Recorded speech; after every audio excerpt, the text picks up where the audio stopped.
Mes chers compatriotes d'ici et de la diaspora, les graves troubles à l'ordre public intervenus ces derniers jours dans notre pays, avec leur cortège de drames et de préjudices infligés à de paisibles citoyens et à des hôtes qui ont choisi d'investir et de vivre chez nous, procèdent du refus d'un citoyen de se soumettre à la justice de son pays, devant laquelle il a été attrait par une plainte pour viol présumé déposée par une autre citoyenne d'égale dignité et d'égal droit. Je voudrais présenter mes condoléances aux familles des victimes ainsi qu'à l'ensemble du peuple sénégalais et convoiter d'Allah qu'il les accueille dans son paradis le plus élevé. J'exprime toute ma solidarité et toute ma compassion à l'endroit des compatriotes et hôtes qui ont subi des dommages dans leurs biens et dans leurs personnes et exhorte l'État à les secourir au mieux. J'exprime toute ma fierté, toute ma reconnaissance, toutes mes félicitations à nos forces de sécurité et de défense, les meilleures au monde,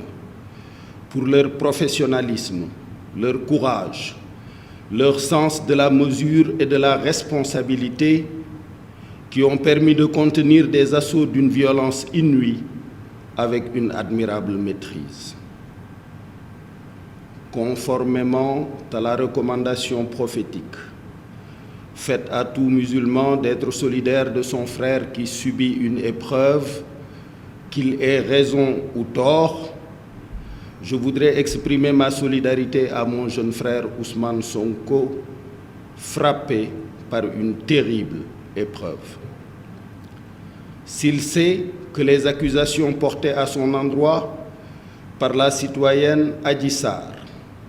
sont infondées et ne sont que le résultat d'un complot ourdi contre sa personne, je l'invite à faire ce que je fis en son temps, c'est-à-dire déclarer solennellement devant Dieu et devant les hommes que d'ici à l'extinction du soleil, aucune preuve ne viendra étayer les dites accusations. S'il ne le peut pas, je lui recommanderai alors de se repentir, de demander pardon à sa famille, à ses militants et au peuple sénégalais et d'accepter avec dignité les conséquences des actes posés. Depuis le 1er novembre 2020, à partir de ma station de président du Conseil économique, social et environnemental, j'observe de façon privilégiée et au quotidien les activités de son Excellence, Monsieur le Président de la République. Je l'ai vu se battre de façon titanesque pour que le peuple sénégalais soit parmi les premiers en Afrique à recevoir le vaccin, même au prix d'efforts budgétaires incommensurables. Je l'ai vu plaider avec autorité auprès de ses collègues du G7 pour que la solidarité internationale à l'endroit de l'Afrique soit à la hauteur des enjeux pour venir à bout de cette pandémie qui révèle notre commune vulnérabilité humaine. Je l'ai vu insister pour que l'Afrique dispose de ressources financières conséquentes, au moyen de droits de tirage spéciaux, d'abandon de dettes ou de tout autre mécanisme, afin de soulager les entreprises africaines et les investisseurs africains des terribles conséquences de la pandémie sur les fragiles économies africaines. Je l'ai vu donner des instructions pour qu'il n'y ait plus de retard dans le paiement des bourses à nos étudiants. Je l'ai vu doter nos chercheurs d'un supercalculateur qui les dispense d'aller faire leurs travaux à l'étranger. Je l'ai vu répondre avec grâce aux sollicitations de ses collègues du G5 Sahel en contribuant de façon significative à la lutte contre le terrorisme djihadiste dans notre sous-région.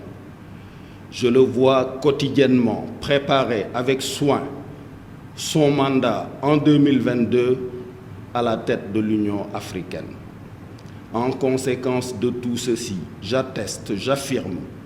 qu'il n'a pas le temps de conduire un opposant plusieurs fois à Sweet Beauté, ni de fomenter de sordides activités qui se seraient passées dans ce salon de massage. J'invite les militantes et les militants de l'opposition, patriotes sincères, partageant avec nous l'amour du pays, de sa paix, de ses intérêts et de sa prospérité, à ne pas servir de bouclier à un quelconque gourou, à ne pas se laisser manipuler ni infiltrer par des intérêts encagoulés, nationaux comme internationaux,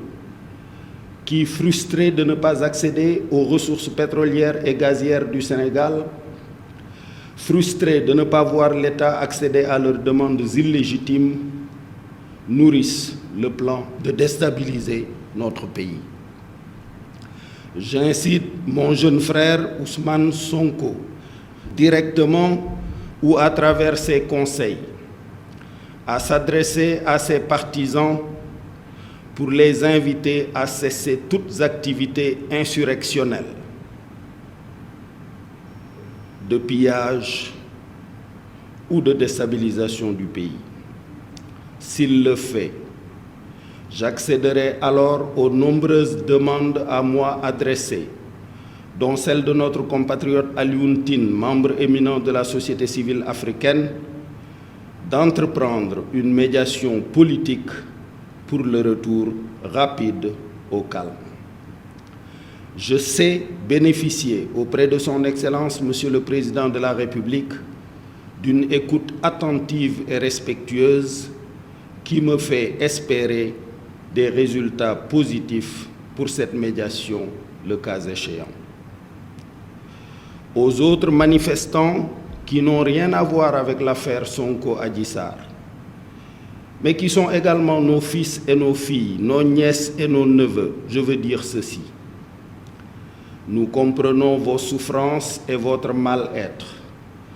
dus au manque d'emploi et aux difficultés de toutes sortes, engendrées par la pandémie, notamment dans cette deuxième phase où l'État n'a pas pu dégager 1000 milliards comme dans la première phase pour venir en aide aux familles et soulager les souffrances. Sachez que ces souffrances et ces difficultés que vous vivez nous pèsent autant qu'à vous. Le président de la République est quotidiennement engagé à y trouver des solutions, car lui comme moi savons que c'est notre devoir, comme nous le faisons avec nos propres enfants, de vous nourrir contre la faim et de vous rassurer contre la crainte.